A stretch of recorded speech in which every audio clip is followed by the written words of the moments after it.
orang yang bermubahalah itu disampaikan kepada Rasulullah jika mereka itu berani tentang nasabnya Nabi Isa yang terputus kepada Allah ini. Kalau mereka berani itu mereka akan terkena azab.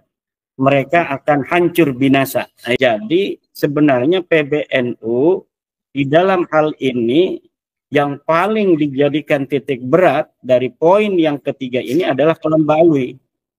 Untuk kepada kader NU tidak mentolerir dari oknum-oknum Ba'lawi yang senantiasa membawa-bawa nama Rasulullah untuk kemudian digunakan kemanfaatannya untuk pribadi dan kelompok mereka. Malam hari ini pertama yang akan saya bahas tentang itu, bahwa memang mubahalah itu awalnya itu terkait tentang nasab.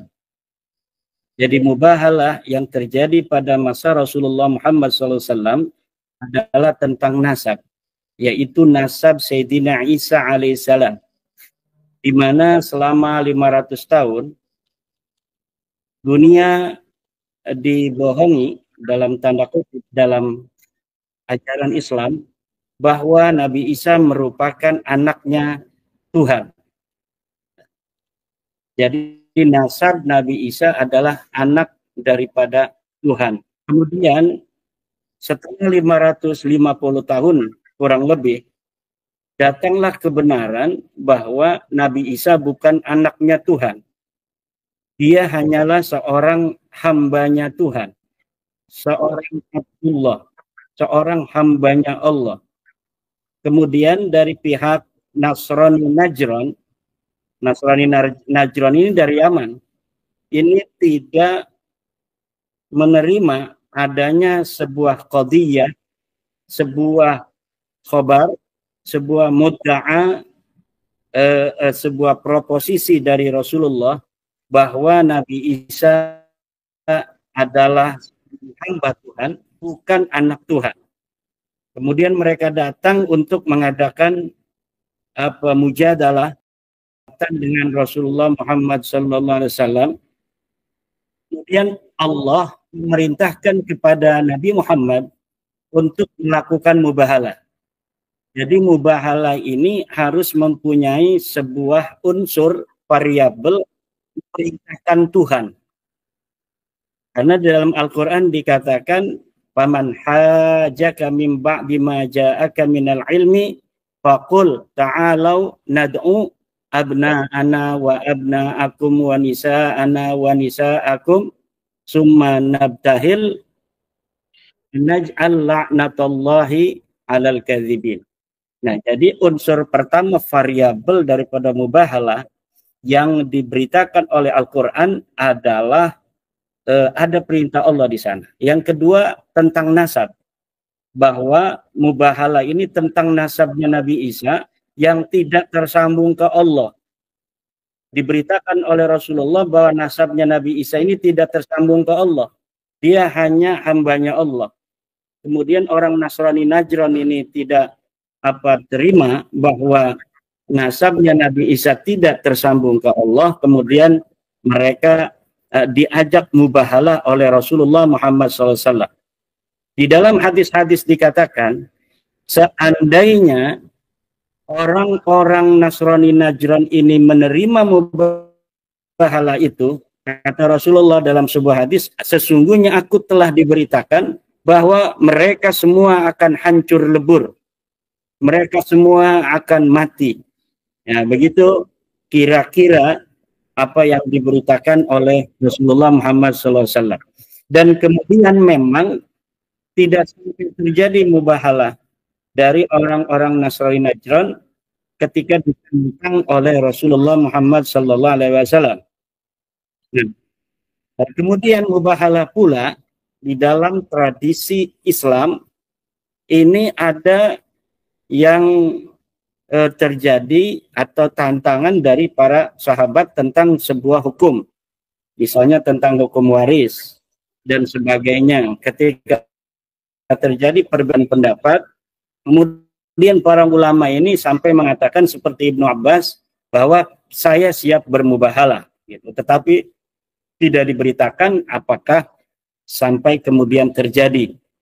Nah, jadi intinya yang ingin saya katakan tentang mubahalah, bahwa mubahalah ini arti dari secara literal berasal dari al-bahlu. Al-bahlu itu artinya melaknat. Jadi orang bermubahalah dengan menggunakan wazan mufa'alah bina musyarakah, itu kemudian artinya saling melaknat.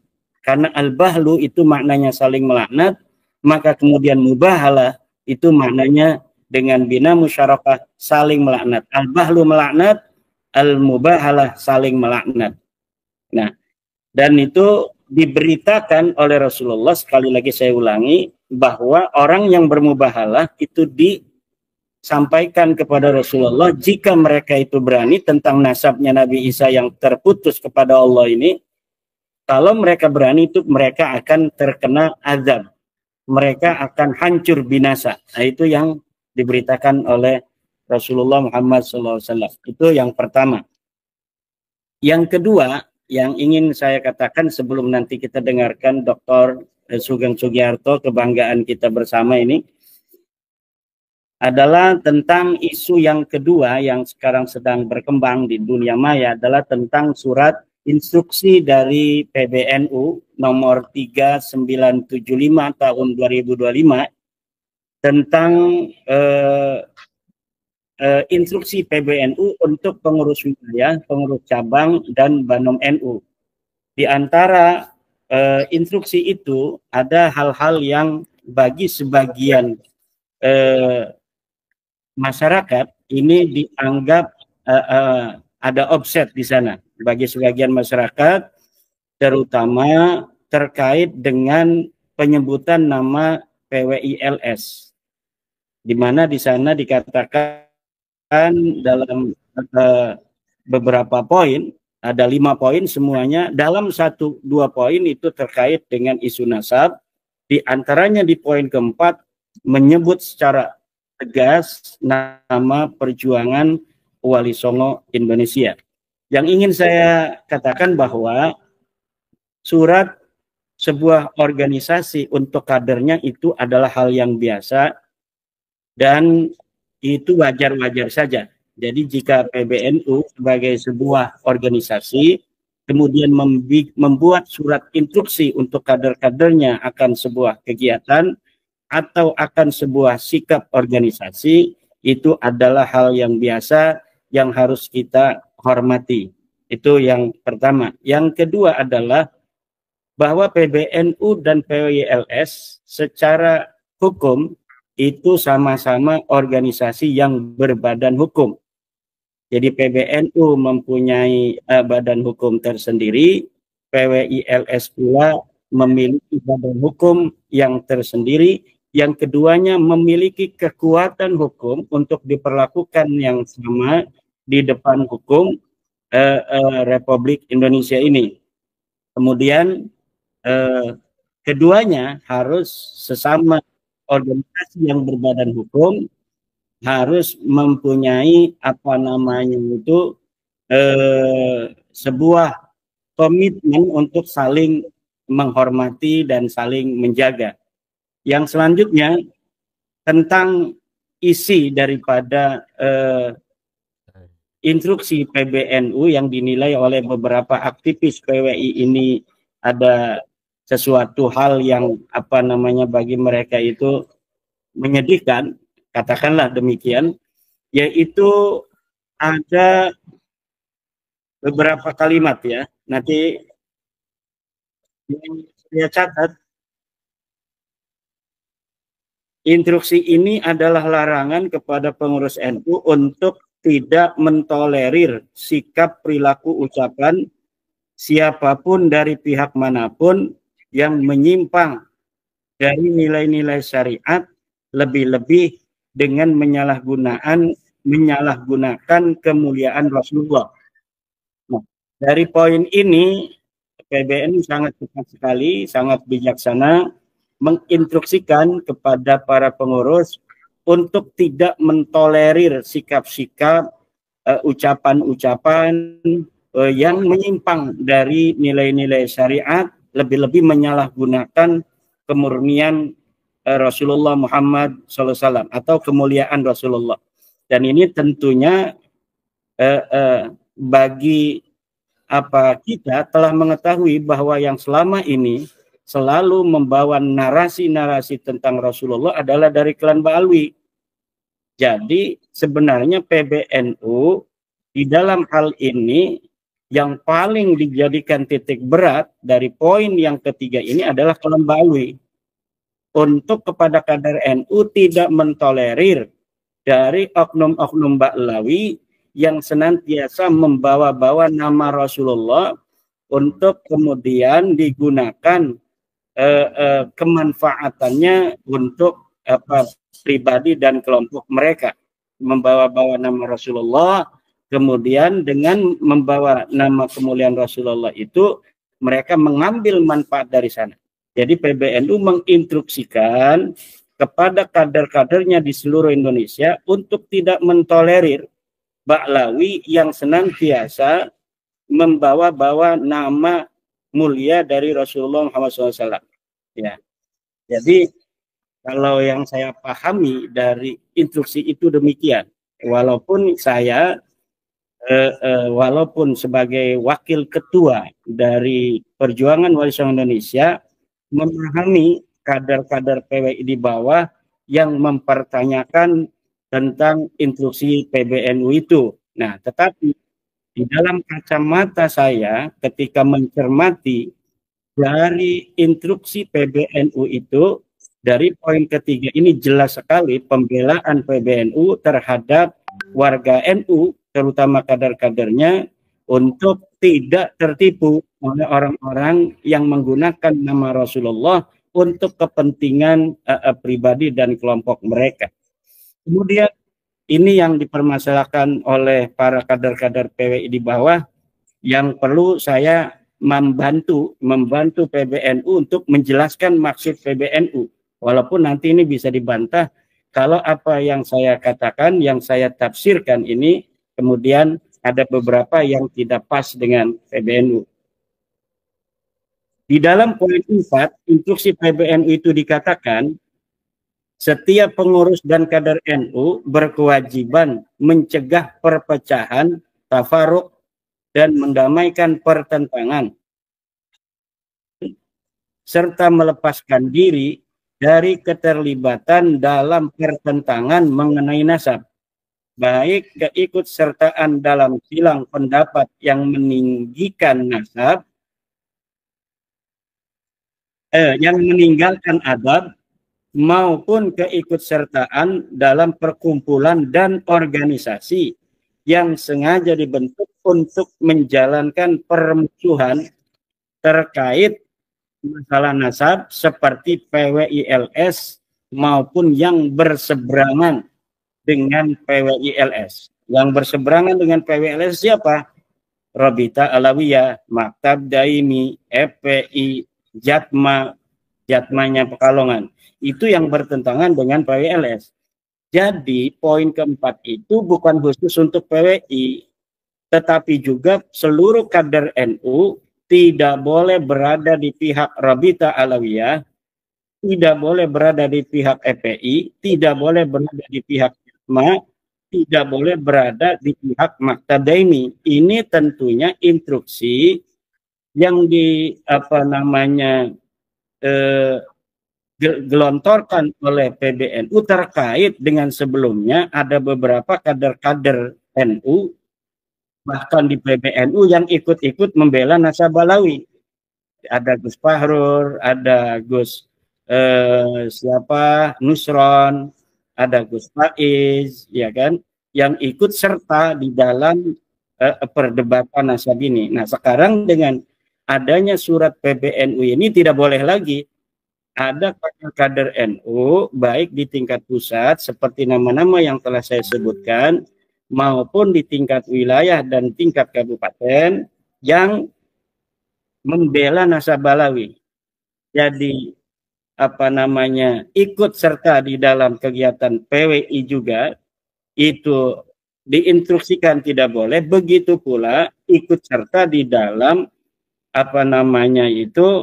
organisasi Rabita Alawiyah, organisasi FPI, organisasi Jatma, Maktab Daimi, atau organisasi-organisasi habaib lainnya. Ini tidak boleh oleh PBNU dari surat instruksi yang pada kemarin tanggal 2 itu dikeluarkan oleh PBNU. Nah, jadi ini yang kurang menjadi perhatian oleh para kader-kader PWI di bawah, bahwa PBNU ingin menempatkan dirinya sebagai wasit yang adil, tidak ingin berpihak dalam masalah nasab ini. Dan ini dengan adanya instruksi PBNU ini menegaskan bahwa framing-framing atau sebuah pandangan-pandangan dari beberapa pihak yang menyatakan bahwa PBNU lebih memihak Ba'lawi ini terbantahkan oleh adanya instruksi PBNU ini, bahwa PBNU menempatkan dirinya tidak ikut campur di dalam mendukung atau menolak dari nasab Ba'lawi. Tetapi PBNU mempunyai kepentingan untuk mengislah datil bain itu agar tidak terjadi perpecahan di antara masyarakat. Nah, saya tidak tahu nanti langkah-langkah seperti apa konkretnya yang akan dilakukan PBNU untuk menerjemahkan agar tidak terjadi perpecahan itu. Apakah nanti diinstruksikan atau diminta Ba'lawi untuk tidak lagi mengaku-ngaku sebagai keturunan Nabi di hadapan masyarakat Indonesia? Mungkin seperti itu, atau nanti minta kepada PILS untuk tidak lagi membahas nasab Ba'lawi. Jadi di satu sisi mungkin nanti PBNU akan meminta kepada Ba'lawi seluruh Indonesia tidak lagi mengaku sebagai cucu Nabi karena memang tidak terbukti secara ilmu nasab dan tes DNA. Juga nanti diminta untuk perdamaian itu dari PWI juga tidak lagi untuk mempermasalahkan nasab Ba'lawi karena Ba'lawinya sudah tidak lagi mengaku sebagai turunan Nabi. Mungkin nanti seperti itu yang saya pandang dari surat PBNU itu. Nah, kemudian tentang tes DNA, ada sebelum nanti diterangkan oleh Dr. Sugeng, ada framing-framing bahwa tes DNA ini hanya tentang nasab Ba'lawi yang putus dan mustahil secara DNA ini hanya diungkapkan oleh Dr. Sugeng Sugiarto dari Indonesia. Dan ini tidak tepat sekali. Karena apa? Tentang nasab daripada Ba'lawi yang tidak tersambung secara DNA kepada Rasulullah, ini sudah banyak dibicarakan oleh pakar-pakar di Timur Tengah juga.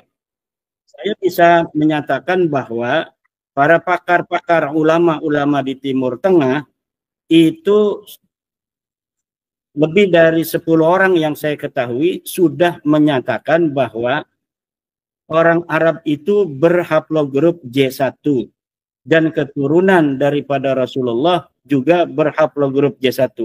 Di antaranya yang menyatakan bahwa orang Arab harus J1, satu pakar DNA Profesor Ubaidillah menyatakan DNA Arab adalah J1. Lihat dalam kitab Muqaddimah fi Ilmil Ansab halaman 189.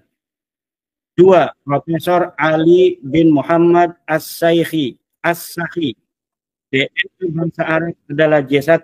Lihat juga di kitab Muqaddimah fi Ilmil Ansab halaman 189. Tiga, Umar bin Abdul Aziz menyatakan bahwa DNA Arab adalah J1. Lihat, masih ada di YouTube. Kemudian Profesor Dr. Abdullah As-Suaibi menyatakan DNA orang Arab dan DNA daripada keturunan Rasulullah adalah J1. Lihat di dalam yemenisport.com. Kemudian Dr. Hadi Amili menyatakan bahwa keturunan Rasulullah Muhammad SAW itu J1. Lihat di web Quraisy dan Bani Hasim Project. Kemudian keenam, Dr. Adil Hasan Al-Husain lihat di Jihad.net menyatakan hal yang sama bahwa haplogrupnya bangsa Arab adalah J1. Kemudian Dr. Adil Asram ada menyatakan bangsa Arab dan keturunan Nabi Muhammad adalah J1. Kemudian Dr. Abdullah Al-Harraji, Adnan Hamjan, Umar Al-Syarif Al-Jammazi, Said Hussein Al-Alawi.